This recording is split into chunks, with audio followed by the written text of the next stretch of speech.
नमस्कार, आप देख रहे हैं न्यूज 24 5 की पंचायत में आपका स्वागत है। आपके साथ मैं हूं प्रत्युष खरे। उरी हमले के बाद भारत पाकिस्तान के बीच तनाव का माहौल है। कूटनीतिक तौर पर पाकिस्तान को अलग थलग करने की तैयारी की जा रही है, लेकिन इस बीच राज ठाकरे की पार्टी एमएनएस ने पाकिस्तानी कलाकारों को 48 घंटे का अल्टीमेटम दिया है, हिंदुस्तान छोड़ने का अल्टीमेटम। यहां एमएनएस ने पाक कलाकारों को भारत से वापस लौटने की धमकी दी है। साथ ही उन प्रोड्यूसर्स और डायरेक्टर्स को भी धमकाया है जो इन कलाकारों को मौका देते हैं। एमएनएस की धमकी के बाद करण जौहर की फिल्म ऐ दिल है मुश्किल और शाहरुख की फिल्म रईस पर खतरा मंडरा रहा है, क्योंकि दोनों फिल्मों में पाकिस्तान के कलाकार हैं। 5 की पंचायत में आज हम यही सवाल पूछ रहे हैं कि क्या पाकिस्तानी कलाकारों को निकालने से आतंक खत्म हो जाएगा?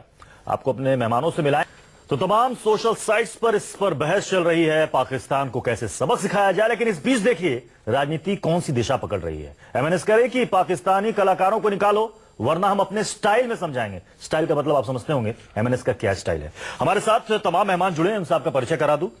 अमेय खोपकर साहब है एमएनएस के नेता, प्रदीप सरधाना जी फिल्म क्रिटिक्स, अमीर हैदर जैदी साहब सीपीआई के नेता, अरुणा मुकीम जी सोशल एक्टिविस्ट है। अमेय खोपकर साहब, आप कह रहे हैं कि हम अपने स्टाइल से समझाएंगे पाकिस्तानी कलाकारों को, और आप प्रोड्यूसर और डायरेक्टर्स को भी धमका रहे हैं कि अगर इन्हें अपने फिल्मों से नहीं निकाला तो आप भी पिटेंगे। तो मतलब आप ही अब देश का कानून चला रहे हैं, आप ही लोगों को बताएंगे कि क्या करना है और क्या नहीं करना है। अमेय खोपकर साहब। हाँ जी, मैं पहली बात एक आपको क्लियर करना चाहता हूं, और वो ऑनेस्टली क्लियर करना चाहता हूं कि इस विषय को लेके हमें कोई भी किसी भी प्रकार का पॉलिटिकल माइलेज गेन नहीं करना, ये मैं पहले बात क्लियर करता हूं। रही बात विरोध की, तो हाँ जरूर विरोध करेंगे, मनसे की स्टाइल से विरोध करेंगे। बात ऐसी है, उरी में जो आतंकी हमला हुआ था, उस आतंकी हमले के बाद में हमारे जो 17 जवान शहीद हुए, वो जवान शहीद होने के बाद जो सोशल मीडिया है, जो सोशल नेटवर्किंग साइट्स हैं, उन साइट पे उन 17 जवान जो हमारे शहीद हो गए, वो जवान उसके बाद पाकिस्तानियों ने, एक मिनट, वही बोला 17 बोल रहा हूं मैं, पाकिस्तान में पूरे सोशल मीडिया पर लोगों ने सेलिब्रेशन किया था।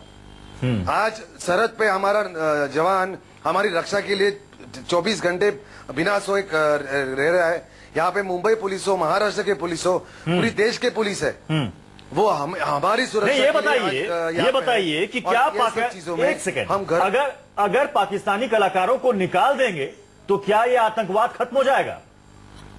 सभी पाकिस्तानी कलाकारों को आप उठाकर हिंदुस्तान से बाहर कर देंगे तो आतंकवाद खत्म हो जाएगा? आप एक बात, ये नायाब तरीका, ये तो पिछली कई सरकारों को सोचना चाहिए था। इससे बढ़िया तो कोई तरीका हो नहीं सकता था पाकिस्तान को सबक सिखाने का।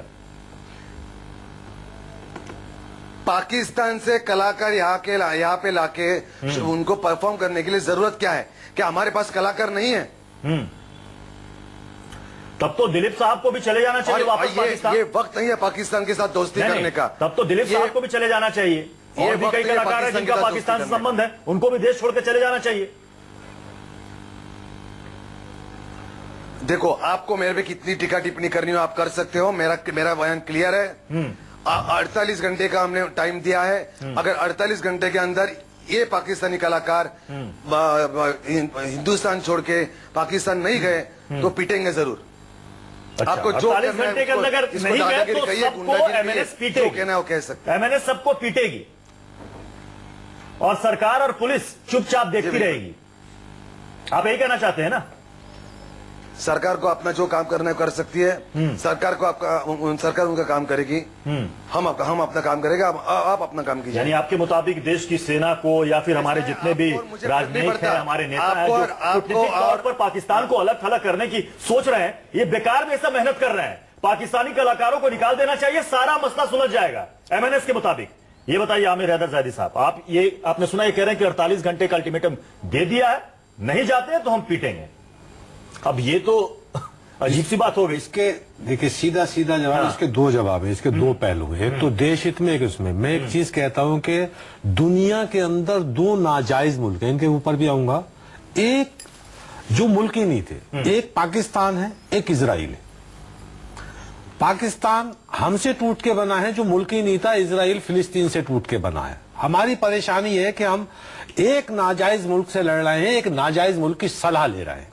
दूसरे जो ऐसे हमारे देश के अंदर जो कथाकथित देशभक्त अपने आप को कहला रहे हैं, मेरे उनके लिए सरकार को एक सलाह है कि 60 लाख स्वयंसेवकों को, 3 लाख आचार्यों को, 90 लाख बीएमएस के कार्यकर्ताओं को और 50 लाख एबीपीवी के लोगों को और 7 लाख जो और इनके जो सदस्य एमएनएस वगैरह, इनको सबको सियाचिन से मिलिट्री हटा लेनी चाहिए और इन्हें बॉर्डर पे भेजना चाहिए। ये वहां देशभक्ति जाके दिखाएं।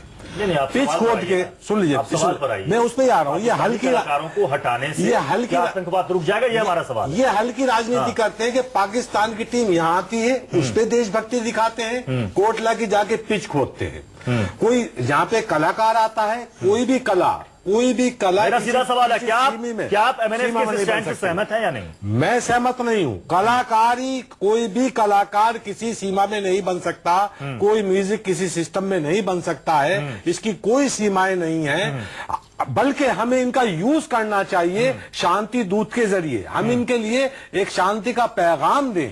वहां के लोग भी ऐसे हैं जो जंग के विरोधी हैं। प्रदीप सरदाना जी, हिंदुस्तान और पाकिस्तान, हिंदुस्तान शांति की भाषा करेगा और पाकिस्तान हमला करेगा। अमय खोपकर साहब, मैं फिर आऊंगा आपके पास। सरदाना जी, बॉर्डर पे चले जाइए ना, हिंदुस्तान सलाह दीजिए सेंट्रल गवर्नमेंट को कि वो इनकी वीजाएं खत्म करे। सदियों पुराना रिश्ता रहा है, क्या वो तोड़ देने से अगर ये मसला सुलझ जाता है तो आपको लगता है कि सुलझ जाना चाहिए या ऐसा सरकार को करना चाहिए? एमएनएस ये राय दे रही है, सलाह दे रही है, अब तो ये कह रही है कि सलाह राय मानना है, मानो नहीं तो 48 घंटे के बाद हम अपने स्टाइल में लोगों को पीटेंगे। देखिए, पाकिस्तान कलाकारों का यहाँ भारत आना, यहाँ तक भारत के लोगों का पाकिस्तान जाना, फिल्मों में काम करना कोई नया सिलसिला नहीं है। 50s के अंदर पहली बार शीला रबानी गई थी, अनोखी फिल्म बनी थी, वहां उसमें काम किया था, तब ये सिलसिला शुरू हुआ था। लेकिन अब ये लगातार पाकिस्तान के लोग यहाँ जिस तादाद में आ रहे हैं काम करने के लिए, उसका सबसे बड़ा कारण यह है कि पाकिस्तान की फिल्म इंडस्ट्री बिल्कुल बर्बाद है। उनको वहां काम नहीं मिलता, वहां के टीवी सीरियल चलते हैं, कई कलाकार भी, जो वहां टीवी सीरियल, वहां पर जो आर्टिस्ट हैं वो मशहूर होते हैं, उनको यहाँ के लोग ले लेते हैं। लेकिन मेरा ये कहना, मैं एमएनएस के बात नहीं कर रहा, मैं एक जनरल बात कर रहा हूँ कि इस समय जो देश के हालात बन गए हैं, इसमें इस तरह तो नहीं होना चाहिए कि 48 घंटे के अंदर को आप बाहर निकाल दीजिए और जो फिल्मों में काम कर रहे हैं, प्रोड्यूसर का पैसा लगा हुआ है, उनको सब बर्बाद हो जाए, फिल्में आधी रुकी पड़ी वो हो जाए। लेकिन अब ये समय आ गया है कि अब इस तरह का कल्चर एक्सचेंज बंद होना चाहिए। अच्छा। उससे कोई फायदा नहीं होने वाला। अब एक ये कूटनीति का हिस्सा होना चाहिए कि जिस तरह बिजनेस के रिलेशन है वो खत्म हो रहे हैं, कल्चर के रिलेशन खत्म हो जाए, पॉलिटिकल रिलेशन खत्म हो जाए, उसकी बहुत जरूरत आ गई है इस समय और ये होना चाहिए। ये होगा तो इससे सबसे बड़ा क्या होगा, अभी आपको बताता हूं। लेकिन आप ये कह रहे हैं कि तुरंत नहीं, मेरा मतलब है कूटनीति तहत में एक फैसला हो जाना चाहिए, राजनीति का हो जाएगा। उसी हिस्से में जिस तरह रणनीति बनाई जा रही है पाकिस्तान को घेरने की, उसके अंदर ये वाला भी हिस्सा होना चाहिए कि पाकिस्तान के कलाकारों का यहाँ पर आना बैन हो जाना चाहिए और यहाँ पर आके फिल्मों में काम ना करें। पहले लोग आते थे, गुलाम अली साहब आते थे, मेहदी हसन आते थे, रेशमा आती थी, हम सब खूब सम्मान करते थे। हम आर्टिस्ट को दोष नहीं दे रहे, उनकी कलाकार जो है उनको वो नहीं देना चाहते कि वो कलाकार नहीं है। गुलाम अली साहब का प्रोग्राम मुंबई में कहाँ हो पाया? नहीं, वो नहीं हो पाया, वो गलत है। अगर आपको उसको परमिशन दे दी है तो होना चाहिए, लेकिन अब कूटनीति स्तर पर फैसला होना चाहिए। मुकिम जी, पहले क्या था, महाराष्ट्र में सरदाना जी से सहमत है? जी नहीं, मैं बिल्कुल सहमत नहीं हूँ। मुझे ऐसा लगता है कि हमें ये सोचने की जरूरत है कि हमारी लड़ाई किससे है। हमारी लड़ाई आवाम से है, पाकिस्तानी आवाम से, आईएसआई ग्रुप से है, गवर्नमेंट से है, उनकी आर्मी से है या सिविल सोसाइटी से है। अगर कोई जरिया एंड में बचता है तो एक सिविल सोसाइटी ही ऐसी होती है जिसमें कोई एक राह निकलकर आ सकती है। हमारी लड़ाई उनसे, जनता से नहीं है, उनकी जनता की हमारे से नहीं है। एक पहला पॉइंट। दूसरा पॉइंट, एमएनएस एक पॉलिटिकल आइडियोलॉजी है, उसका एक आउटफिट है। तो क्या ये जो 125 करोड़ की देश की जनता है हमारी, जो हमारा ये देश है, क्या हमारे या देश की जनता एक हमारे संविधान के तहत चलेगी क्या कि या किसी पॉलिटिकल आइडियोलॉजी की तरफ से चलेगी? सर, अगर यहाँ पर वो लोग आर्टिस्ट यहाँ पर हैं तो ये भारत सरकार की परमिशन से हैं, वो वीजा से बकायदा यहाँ लेकर आए हैं, उन्हें गवर्नमेंट ने वीजा दिया है, इसीलिए वो यहाँ हैं। अगर उन्हें कोई वापस जाने के लिए कोई आदेश कर सकता है तो वो भारत सरकार कर सकती है, कोई पॉलिटिकल पार्टी नहीं कर सकती। तो इसीलिए और इनके लिए सबसे सॉफ्ट जो इनके लिए हथियार है वो है आर्टिस्ट। सर, अगर आपको अगर इतनी ही परेशानी है तो यहाँ पर पाक एम्बेसडर यहीं पर हैं। क्या हमारी गवर्नमेंट ने उन्हें वापस जाने को कहा है? नहीं। हमारे वहां पर एम्बेसडर हैं, क्या उन्होंने कहा है वापस जाने को? नहीं। तो ये ना आप ना हम कुछ चुनिंदा लोग इस बात को तय नहीं कर सकते हैं कि कौन यहाँ रहेगा कौन जाएगा। अभय खोपकर जी, सिर्फ पाकिस्तानी कलाकार ही क्यों, जितने भी पाकिस्तानी यहां पर हैं उन सबको भी एमएनएस के मुताबिक बाहर चले जाना चाहिए। ये ज्यादा सही रहेगा एमएनएस के मुताबिक आतंकवाद को खत्म मुझे करने ऐसे के लिए। लगता है, एक मिनट मुझे ऐसे नहीं एक मिनट, मुझे ऐसे लगता है कि यहाँ पे जो जितने लोग मुझे विरोध कर रहे हैं कि हम जो बयान वो गलत है। आतंकी हमले में मेरे घर पे कोई मरा नहीं है, ना आपके घर पे कोई मरा है, इसलिए हमें वो पता नहीं है। जाके उन घरों में जाके माहौल देखिए, क्या माहौल है। जिनके घर में आज 26/11 के हमले में छोटे छोटे बच्चे मरे हैं, नौजवान युवक मरे हैं, अच्छे पुलिस लेकिन ऑफिसर उन परिवारों तो उन परिवार वालों ने ये तो नहीं कहा कि हम हर पाकिस्तान को पकड़कर पीटेंगे और पीट कर बाहर कर देंगे। ये तो उन परिवार वालों ने नहीं कहा, ये तो एमएनएस कह रही है। ये वक्त नहीं है पाकिस्तान के साथ दोस्ती करने का। अरे हमेशा हम ही क्यों चर्चा की भाषा करें, समझौता हमेशा हम ही क्यों करें। हिंदुस्तान ने हमेशा एक स्टेप अहेड किया है, पहला कदम हिंदुस्तान ने बढ़ाया है। हाँ। और हमेशा पाकिस्तान ने हमारे ऊपर हमला किया है। ये लोग अच्छा, आप ही की तरफ से एक बयान और आया है कि पाकिस्तान के कलाकार यहाँ से पैसे कमाते हैं और पैसे पाकिस्तान जाते हैं और वो हम पर आतंकी हमला करते हैं। तब तो सीबीआई, एनआईए सबको बंद करके एमएनएस को जिम्मेदारी दे देनी चाहिए कि यही सबसे बड़ी जांच एजेंसी है जिसके पास इतने तमाम सबूत हैं कि ये पाकिस्तानी कलाकार पैसे कमाकर उसका इस्तेमाल टेररिज्म में करते हैं। जरी साहब, आप कितने चाहते हैं? अरे आप तो सीनियर हो ना, आपको तो समझ आना चाहिए। वो यहाँ पे उनका पाकिस्तानी कलाकारों का यहाँ पे अकाउंट नहीं होता। यहाँ से पैसा रूट होता है दुबई से पैसा जाता है पाकिस्तान, उसका पैसा वो पाकिस्तान में टैक्स पे करते हैं। आप तो और वो जो टैक्स पे करते हैं उसका ज्यादा से ज्यादा आपके जो पैसा है वो हिंदुस्तान विरोधी चीजों में यूज किया जाता है। महाराष्ट्र से बिहारियों को मार के निकाल दीजिए, यूपी वालों को निकाल दीजिए या कोर्ट बना के पिच छोड़ दीजिए, इससे ज्यादा आपकी देशभक्ति नहीं है क्या? आपके पास कोई आइडियोलॉजी नहीं है, आपके पास कोई प्रोग्राम नहीं है, सिर्फ वहां पे आप तोड़ फोड़ की राजनीति करना चाहते हैं, देश को तोड़ने की राजनीति करते हैं, समाज को बांटने की राजनीति करते हैं। आप मुझे बताइए, अमिताभ बच्चन की, शाहरुख खान की, आमिर खान की कितनी पिक्चर पाकिस्तान में देखी जाती है? पाकिस्तान की पिक्चर कितनी पाकिस्तान में नहीं चलती है, कितनी हिंदुस्तानी कलाकारों की पिक्चर पाकिस्तान में चलती है? मुंबई में यहाँ के कलाकारों के ज्यादा फैन है पाकिस्तान के अंदर। और अगर ये फैसला लेना है तो गवर्नमेंट ऑफ इंडिया को लीजिए, आज इस पर बहिष्कार कीजिए, आज ही कहिए ना, प्रधानमंत्री का आज बयान आना चाहिए, आज ही होम मिनिस्टर का बयान आना चाहिए, जितने पाकिस्तानी ये देश छोड़ के चले जाए। क्यों नहीं कहते आप उनसे? आप ये तोड़ फोड़ की राजनीति कब तक करेंगे? ये बर्दाश्त नहीं होगी। आप भी गैर कानूनी तरीके से अंजाम देते हैं। अगर आपको किसी का जाके पलट देना, कोर्ट लाके पिच कोर्ट देना, या इस तरह से काम कर देना, किसी के मुंह पे स्लाइड डाल देना, ये कहां से दादागिरी है? ये मैं आपको भाई साहब कहना चाहूंगा कि हाँ, ये गुंडागिरी है। संविधान ने अधिकार। अच्छा अभय खोपकर साहब, ये बताइए कि ये कलाकार पिछले कई सालों से यहाँ काम कर रहे हैं। एमएनएस का स्टैंड तो शुरू से ही रहा है, अपने आप को एमएनएस देशभक्त कहती है और ये कहती है कि हम सबसे पहले हम ही आगे होते हैं। तो ये अभी क्यों हो रही? फिल्म रिलीज से पहले ही क्यों?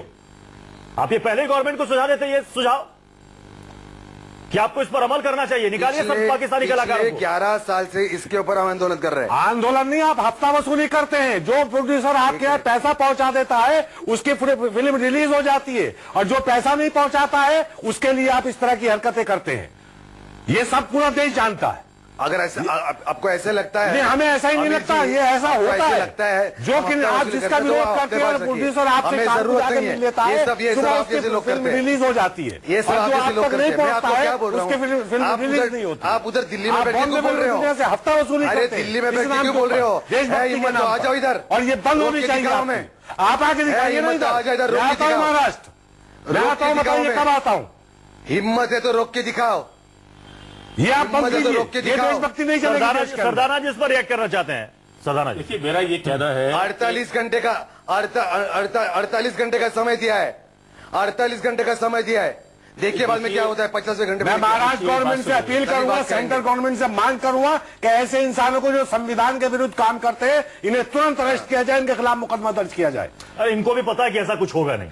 देखिए मेरा ये कहना है कि 48 घंटे वाली बात इसलिए नहीं होनी चाहिए कि आपके जो प्रोड्यूसर है उनका नुकसान हो जाएगा। आपकी उम्र का लिहाज है वो बीच में रुक जाएगी। उनकी फिल्में अभी ए दिल मुश्किल अभी रिलीज होने वाली है, उसमें काफी काम रहता है। फवाद अली का वो नुकसान हो जाएगा, करण जौहर की पिक्चर पूरी बनी हुई है। लेकिन आप इस चीज की लड़ाई कीजिए कि कूटनीति स्तर पर यह फैसला हो कि पाकिस्तान के साथ सांस्कृतिक समझौते जो है वो ना हो और सांस्कृतिक रिश्ते भी खत्म हो जाए। जो दूसरी बात ये कही जा रही है कि आप हमारा अवाम के साथ जो झगड़ा नहीं है वो बात ठीक है, लेकिन इस तरह से एक सबसे बड़ा फायदा ये होगा जब यहाँ के पाकिस्तान के कलाकार यहाँ से बंद हो जाएंगे, जो कि बहुत तादाद में आते हैं, तो वहाँ के आम लोगों में ये बात जाएगी। क्योंकि पाकिस्तान के अंदर भारतीय फिल्में इतनी मशहूर है कि वहाँ शादी ब्याहों में भी पाकिस्तान के लेकिन आज तक भी ये गाने गाए जाते हैं। आज तक किसी ने ऐसा नहीं कहा। देखिए, आपसे पहले जो पॉलिटिकल पार्टी के किसी ने ऐसा नहीं पहले जो था वो एंजॉय करते हैं। अब से पहले इससे इतने रिश्ते खराब नहीं हुए थे।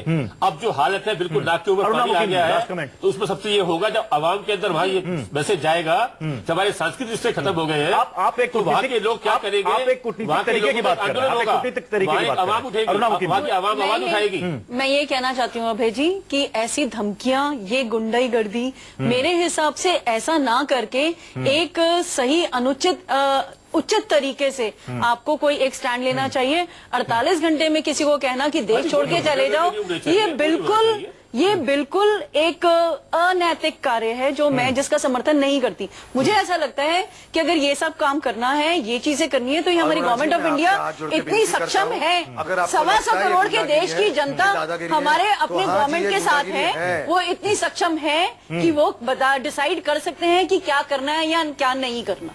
चलिए, बहुत बहुत शुक्रिया आप सभी मेहमानों का हमारे साथ इस चर्चा में शामिल होने के लिए। एक छोटे से ब्रेक के लिए यहां पर रुक रहे हैं। ब्रेक के बाद फौरन लौटने, आप देखते रहिए न्यूज़ 24।